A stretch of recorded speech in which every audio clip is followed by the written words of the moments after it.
Tim kuasa hukum Peggy Setiawan menyiapkan seluruh berkas untuk sidang pra-peradilan hari ini. Tim kuasa hukum juga menyiapkan 10 orang saksi dan tim ahli sebagai amunisi untuk memenangkan Peggy Setiawan. Meski pada akhirnya sidang ditunda sepekan ke depan dengan alasan termohon dari Polda Jawa Barat tidak hadir. Tim kuasa hukum Peggy Setiawan menyebut telah menyiapkan 10 orang saksi yang akan memberikan kesaksian bahwa Peggy berada di Bandung, bukan di Cirebon, apalagi menjadi pelaku pembunuhan. Mereka juga akan menguatkan bahwa Peggy Setiawan bin Rudy bukanlah Peggy alias Peron yang dijadikan DPO dalam putusan persidangan yang sudah inkrah di tahun 2016-2017 silam. Tim kuasa hukum juga menyiapkan sejumlah saksi ahli untuk membedah kasus dari pandangan hukum saat jalannya persidangan. Termasuk soal kasus Vina yang tidak didukung dengan scientific crime investigation. Tim kuasa hukum Peggy yakin seluruh bukti sudah siap dan kuat untuk meyakinkan kepolisian telah salah orang dalam menangkap DPO pembunuhan Vina dan Eki. Itu nanti yang akan kita pertanyakan kepada pihak Polda, apakah ada bukti yang terkait dalam pembunuhan yang disebut tadi itu scientific crime investigation-nya ada tidak, seperti itu sidik jari, kemudian tes DNA dan juga CCTV. Sedangkan sejak akhir putusan di tahun 2017 nggak ada ya Bu ya tertulis barang-barang bukti dan betul, tidak barang bukti yang itu CCTV yang memang terjadinya scientific crime investigation itu tidak pernah dimunculkan. Termasuk sidik jari juga nggak ada ya Bu? Nggak ada sidik jari para terpidana, itu nggak pernah ada. Itu kan harusnya kalau pembunuhan kan harusnya ada di TKP, untuk membuktikan mereka ada di TKP kan ada sidik jari para terpidana. Justru itu malah kita mau buka sekarang di persidangan. Jumat lalu, polisi memeriksa Rudy Irawan, ayah Peggy Setiawan. Rudy diperiksa di Polda Jawa Barat terkait kepemilikan KTP ganda. Pemeriksaan Rudy berlangsung selama kurang lebih 5 jam. Terkait klarifikasi polisi soal KTP ganda miliknya, Rudy dimintai keterangan polisi karena memiliki 2 nama, yakni Rudy Irawan dan Asaf Rudin. Ayah Peggy beralasan memiliki identitas ganda yang digunakan untuk menikah. Sebelumnya, ayah Peggy juga telah diperiksa oleh penyidik Polda Jabar setelah anaknya ditangkap 21 Mei lalu. Jelas gitu loh, kepentingannya beliau ini dulu kawin lagi gitu loh. Kan untuk syarat kawin lagi kan mesti ada NA. Nah, kesatu, kedua kan dia juga takut ketahuan sama yang tua gitu. Jadi dia bergantilah nama, kira-kira gitulah. Kapolri Jenderal Listio Sigit Prabowo mewanti-wanti penyidik yang menangani kasus Vina harus punya bukti yang kuat. Menurutnya, penersangkaan Peggy harus didasari scientific crime investigation. Jawa Barat terkait penanganan Peggy ini juga menjadi perhatian publik. Saya minta untuk itu juga, apabila memang betul diproses, maka alat buktinya harus cukup dan tentunya akan lebih baik apabila semuanya dilengkapi dengan scientific crime investigation. Artinya itu adalah bukti yang tidak terbantahkan. Namun demikian tentunya ada alat-alat bukti, barang bukti lain yang juga tentunya diatur di dalam KUHP yang harus dilengkapi oleh rekan-rekan. Saya kira kami minta agar kasus tersebut betul-betul ditangani secara tuntas, profesional, transparan, karena ini menjadi perhatian publik, berikan rasa keadilan. Pihak keluarga optimistis sidang pra-peradilan bakal dimenangkan Peggy. Sebagai bentuk doa dan dukungan, keluarga hingga kuasa hukum Peggy menggelar aksi simpatik di Jembatan Layang Talun, Cirebon, Jawa Barat, Sabtu kemarin.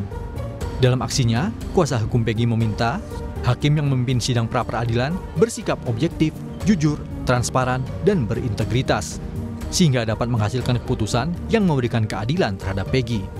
Ini sebagai bentuk doa juga ya dari masyarakat agar pra-peradilan nanti masyarakat berdoa agar hakimnya adil, hakimnya jujur, hakimnya objektif ya dalam memutuskan sesuai fakta-fakta biar Peggy bisa bebas. Kenapa? Karena kami yakin penyidik tidak memiliki alat bukti kalau untuk Peggy Setiawan. Kecuali Peggy alias Peron silakan ya. Tapi Peggy Setiawan kami yakin penyidik tidak memiliki alat bukti sehingga kami hanya memerlukan ya hakim yang jujur, adil, objektif sehingga menghasilkan putusan yang adil bagi Peggy Setiawan. Kartini, ibu Peggy Setiawan menyebut dukungan masyarakat agar Peggy dibebaskan mengalir deras. Warga meyakini Peggy Setiawan bin Rudi bukanlah Peggy alias Perong yang melakukan pembunuhan terhadap Vina dan Eki. Tadi kok sempat bubuhin tangan, tanda tangan? Tanda tangan. Masyarakat juga banyak pada ikut tanda tangan karena mendukung. Bu, harapan dari peradilan gimana Bu, dari keluarga Bu? Ya harapan dari keluarga ya semoga mendapatkan hasil yang bagus dan Peggy segera bebas. Dari pihak keluarga Vina, Hotman Paris selaku kuasa hukum justru meminta Polda Jawa Barat tidak terburu-buru. Pasalnya masih banyak kejanggalan, terutama pada BAP. Polisi semestinya menyelidiki semua pihak yang terlibat, baik saksi maupun penyidik-penyidik terdahulu, dan menyelidiki siapa dalang di balik kasus pembunuhan Vina. Jelas-jelas BAP-nya, putusan pengadilan, bertentangan dengan BAP yang sekarang 2024. Bertentang isi BAP dari para saksi fakta, para terpidana di 2024 sekarang bertentangan dengan isi BAP di 2016. Berarti pasti ada yang salah. Kalau mau periksa, kalau memang ada kecurigaan masyarakat, silahkan periksa semua yang terlibat agar masyarakat puas. Apakah bupatinya, periksa semua keluarganya, apakah ada oknum polisi senior, periksa semuanya, terbuka agar masyarakat puas. Belum tentu mereka bersalah, tapi periksa semuanya. Sementara itu, tim pencari fakta independen mendatangi Barreskrim Polri guna melaporkan dugaan obstruction of justice, keterangan palsu, hingga dugaan identitas ganda dalam kasus pembunuhan Vina dan Eki. Tim Liputan, Kompas TV. Kita telah terhubung dengan pakar hukum pidana Universitas Pelita Harapan, Bapak Jamin Ginting, untuk mengetahui sidang pra-peradilan Peggy Setiawan. Selamat siang, Pak Jamin. Selamat siang, Mas. Ya, Pak Jamin, ini dalam pra-peradilan yang perdana harusnya digelar hari ini, namun pihak termohon yakni penyidik dari Polda Jawa Barat tidak hadir. Lalu seperti apa sebenarnya tahapan bila dari termohon ini tidak hadir? Ya, bila dia tidak hadir, maka kesempatan kedua akan diberikan dipanggil sekali lagi.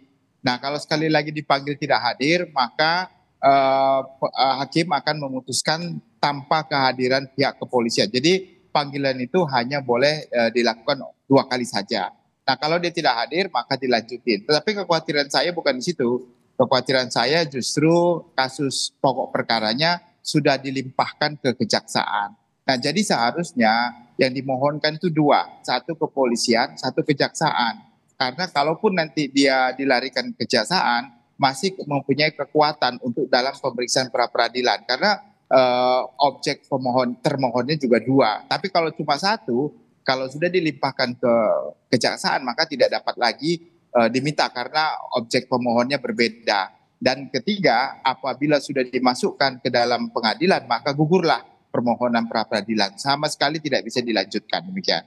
Artinya ini berburu dengan waktu, bila nanti di Kejaksaan Agung sudah siap untuk masuk ke tahap pengadilan untuk kasus pembunuhan Vina dan Eki ini dengan terdakwa, bila nanti ditetapkan dengan pengadilan sebagai terdakwa, artinya gugur pra-peradilan ini, Pak Jamin?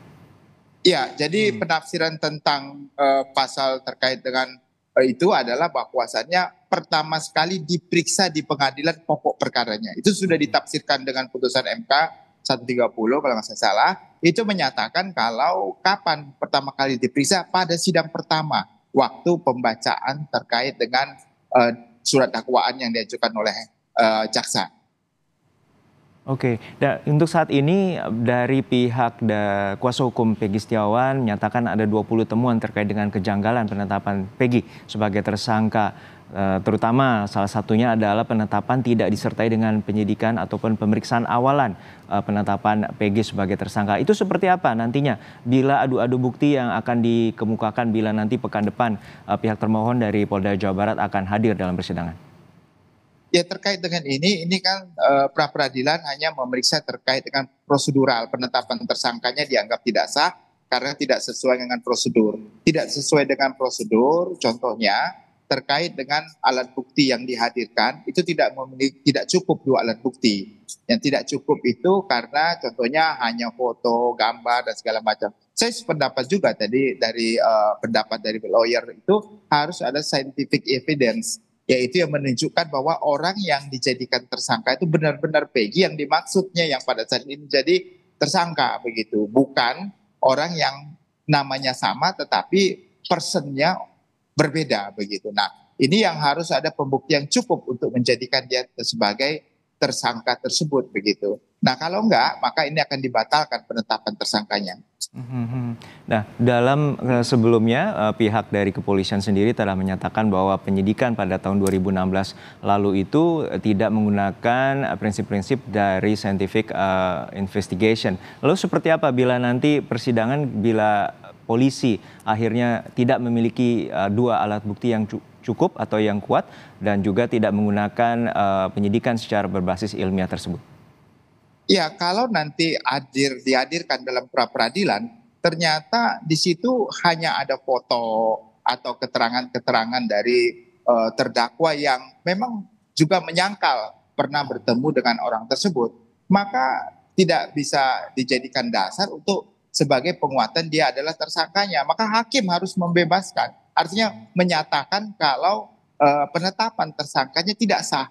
Kalau penetapan tersangka tidak sah, maka bukan dia tidak cukup alat bukti sebagai menunjukkan dia sebagai tersangkanya. Dia harus cari alat bukti lain lagi. Apalagi kalau tidak ada contohnya tes DNA, kamera CCTV, dan juga terkait dengan saksi, ya saksi yang benar-benar melihat, mendengar, dan mengalami sendiri dia ada di tempat kejadian.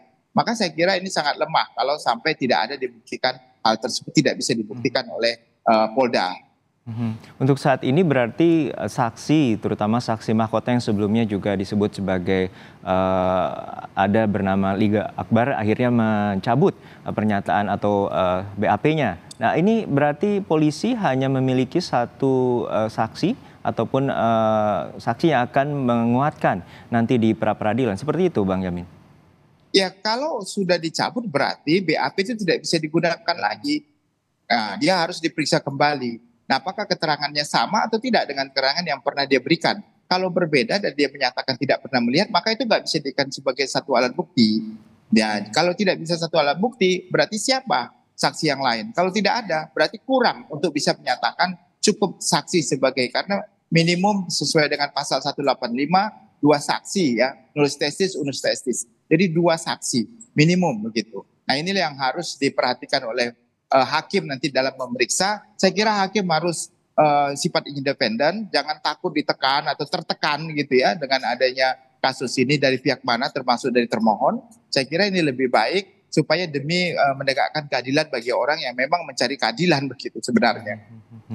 Menegakkan keadilan baik juga bagi korban juga kepada para pelaku yang saat ini penetapan Peggy Setiawan sebagai tersangka diajukan pra peradilan, namun hingga saat ini pihak termohon yakni Polda Jawa Barat tidak menghadiri persidangan di pra peradilan Pengadilan Negeri Bandung, Jawa Barat. Terima kasih pakar hukum pidana Bapak Jamin Ginting telah berbagi informasi bersama kami di Kompas Siang.